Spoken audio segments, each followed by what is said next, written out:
राहुल गांधी पूरी तरह से फॉर्म में दिखे। आपको बता दें, भारत जोड़ो यात्रा का 100वां दिन है, जबकि राजस्थान में आज 12वां दिन। लेकिन वहां पर पहुंचकर इस प्रेस कॉन्फ्रेंस के जरिए चीन के मुद्दे पर भी सरकार को घेरा और यह कहा कि युद्ध की तैयारी कर रहा है चीन, लेकिन हमारी सरकार सोई हुई है। सुनिए राहुल गांधी को। इस वाले आज सब सवाल पूछेंगे, आगे पीछे दाएं बाएं, यात्रा, सचिन पायलट, अशोक गहलोत, सब पूछेंगे। मगर चाइना के बारे में एक सवाल नहीं पूछा जाएगा। जिन्होंने 2000 स्क्वायर किलोमीटर हिंदुस्तान का उठा लिया, जिन्होंने हिंदुस्तान के 20 जवानों को शहीद किया, जो हमारे जवानों को अरुणाचल प्रदेश में पीट रहे हैं, मैंने कहा हिंदुस्तान की प्रेस मुझसे इनके बारे में एक सवाल नहीं पूछेगी। सच था। तो राहुल गांधी को इस बात का इंतजार था कि मीडिया उनसे चीन के मुद्दे पर सवाल पूछे, लेकिन खुद ही उन्होंने जवाब दे दिया और यह कहा कि चीन के मुद्दे पर तवांग को लेकर छिपाने की कोशिश में जुटी हुई है भारत सरकार। कई ऐसे मुद्दे हैं जिस पर राहुल गांधी हमलावर रहे, इसी को लेकर चर्चा करेंगे। खास मेहमान जुड़ चुके हैं, उनका परिचय आपसे करवा देती हूं। गौरव भाटिया जी, राष्ट्रीय प्रवक्ता भारतीय जनता पार्टी के हमारे साथ जुड़े हुए हैं। सुरेंद्र राजपूत जी, प्रवक्ता कांग्रेस पार्टी के हमारे साथ जुड़ चुके हैं। आनंद दुबे जी, प्रवक्ता शिवसेना के, आपको टीवी स्क्रीन पर दिखाई दे रहे हैं। प्रोफेसर संगीत रागी जी, पॉलिटिकल एनालिस्ट हमारे साथ जुड़े हुए हैं राजधानी दिल्ली से। लेकिन गौरव भाटिया जी, शुरुआत आपसे ही करते हुए, राहुल गांधी की ओर से सीधा आरोप है कि तवांग के मुद्दे पर कुछ छिपाने की कोशिश करिए, लेकिन बड़ी खबर आ रही है, तवांग झड़प के बाद राहुल का विदेश मंत्री जयशंकर पर हमला। एस जयशंकर को लेकर उनकी ओर से यह बयान दिया गया है, जयशंकर अपनी समझ और सोच को बड़ी करें, ये कहते हुए नजर आ रहे हैं। राहुल गांधी तवांग झड़प के बाद सरकार मुद्दे को छिपा रही है, तवांग मुद्दे को छिपाने की लगातार कोशिश कर रही है सरकार, वो नजरअंदाज कर रही है, जबकि चीन युद्ध की तैयारी कर रहा है और देश की सरकार सोई हुई है। गौरव भाटिया जी, चीन की तैयारी है पर हमारी सरकार सोई हुई है, राहुल गांधी ये आरोप लगा रहे हैं। विदेश मंत्री को लेकर भी उन्होंने निशाना साधा, जवाब इस पर आपका।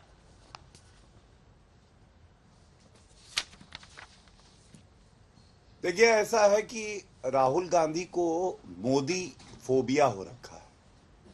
जहां तक भारत की बात है, देश के यशस्वी प्रधानमंत्री श्री नरेंद्र मोदी जी की बात है, हमारी वीर सेना की बात है, कैसे अनुमान लगाया जा रहा है 300 सैनिक चीन के खदेड़ दिए गए। अभी तो डंडे थे हाथ में, सोचिए खुला छूट दिया नरेंद्र मोदी जी ने, क्या हाल किया। हिंदी चीनी भाई भाई का नारा नहीं दिया। 42,000 स्क्वायर किलोमीटर की जो जमीन कांग्रेस पार्टी ने दी हुई है, राहुल गांधी को इतिहास पढ़ना चाहिए। और दुख की बात क्या है मैं आपको बताता हूं। नरेंद्र मोदी जी आज देश के प्रधानमंत्री हैं, चित्रा जी। राहुल गांधी ने क्या कहा था गलवान के समय में? सरेंडर मोदी। अगर देश का प्रधानमंत्री सरेंडर कर देगा ना, तो देश सरेंडर कर देगा। सेना को आदेश देने वाला प्रधानमंत्री ही होता है। मुझे दुख इस बात का है कि राहुल गांधी अपने ही देश से इतनी नफरत क्यों करते हैं। मैं तो ये उनसे सवाल पूछता, और जिसकी हिम्मत हो पूछेगा चित्रा जी। ये तस्वीर है, एमओयू किया था इन्होंने चीन के पार्टी के साथ, आज तक क्या सार्वजनिक हुआ? अगर आरोप लगाते हैं बिना तथ्यों के, तो मैं भी कह दूं, सोनिया गांधी ने ये 1,35,00,000 में अपना ईमान बेचा। हम लोगों को अचंबा ये नहीं है कि ईमान बेचा, ईमान तो ये देश को भी बेचते थे, भ्रष्टाचारी हैं, लेकिन इतने कम में बेचा। अगर हर भारतीय 1 पैसा देता तो 1,35,00,000 रुपया मिल जाता। ये सार्वजनिक करें। दूसरी बात मुझे ये बताइए, जब रक्षा मंत्री जी ने संसद के पटल पर कह दिया 1 इंच भूमि, नरेंद्र मोदी जब से प्रधानमंत्री हैं किसी की हिम्मत नहीं कि कब्जा ले, और कब्जा ही नहीं गई। ठीक है। तो जब आप बार बार सवाल पूछते हैं, क्या आप सेना पे शक नहीं कर रहे? ठीक है, ये बात क्या पूछी नहीं जानी चाहिए? मैं जवाब ले लेती और मैं इतना ही कहूंगा, ये भारत तोड़ो यात्रा, भारत तोड़ो यात्रा में एक बात और लाभ हुआ है। जो लोग कांग्रेसी थे लेकिन छुप छुप के हमले करते थे, चाहे स्वरा भास्कर हो या मेधा पाटकर हो, ये सब भी बाहर निकल आए। तो अच्छा है, पता तो चल रहा है टुकड़े टुकड़े गैंग के सदस्य कांग्रेस पार्टी के साथ खड़े। ठीक है। अब सुरेंद्र राजपूत जी, विदेश मंत्री ने यूएनएससी में जो कुछ भी कहा, क्या गलत कहा? जिसको लेकर राहुल गांधी इनको सीख दे रहे हैं।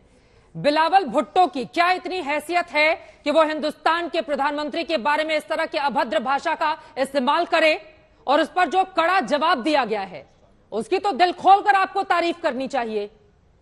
विदेश मंत्री को नसीहत किस बात की दी जा रही है कांग्रेस पार्टी की ओर से?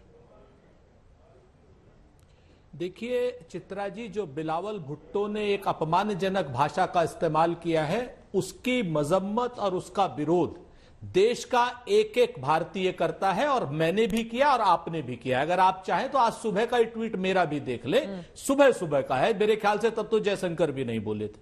मैं आपसे जिम्मेवारी से एक बात कहता हूं कि पाकिस्तान के मामले में राहुल गांधी जी ने जयशंकर को कोई बात नहीं की। उन्होंने बात कही कि इस समय जितना त्वरित मुद्दा चीन का है, और चीन के मुद्दे को लेकर के जिस प्रकार की भाषा का इस्तेमाल और जिस तरीके से पलायनवाद का इस्तेमाल हो रहा है राष्ट्र की सरकार के द्वारा, सेना हमारी चौकन्नी है, सेना हमारी चौकन्नी है, सेना मुंह तोड़ जवाब दे रही है, सेना सारा काम कर रही है। 3 लाख सैनिकों को भी भगाएगी हमारी सेना, हमारी पूरी इस बात की विश्वास है। लेकिन भारत की सरकार जिन मुद्दों पर बात करनी चाहिए, इसके सोते रहने का प्रमाण इनके, जब अभी जैसे गौरव भाटिया ने बेसलेस आरोप लगाए, मैं ही उसी तरीके से एक बेसलेस आरोप लगाता हूं इनके ऊपर कि पाकिस्तान को भारत के इंटरेस्ट बेचने का काम नरेंद्र मोदी कर रहे हैं क्या, जो बिना बुलाए जा रहे हैं लाहौर? क्या नरेंद्र मोदी जी जिनपिंग को, जो चीनी राष्ट्रपति है और हमारे 20 सैनिकों का हत्यारा है, उनसे बाली में हाथ मिलाकर के कितने में सौदा कर रहे हैं देश के ईमान का? भाई कितने में, थोड़ा सा ये भी तो खुलासा करे गौरव भाटिया।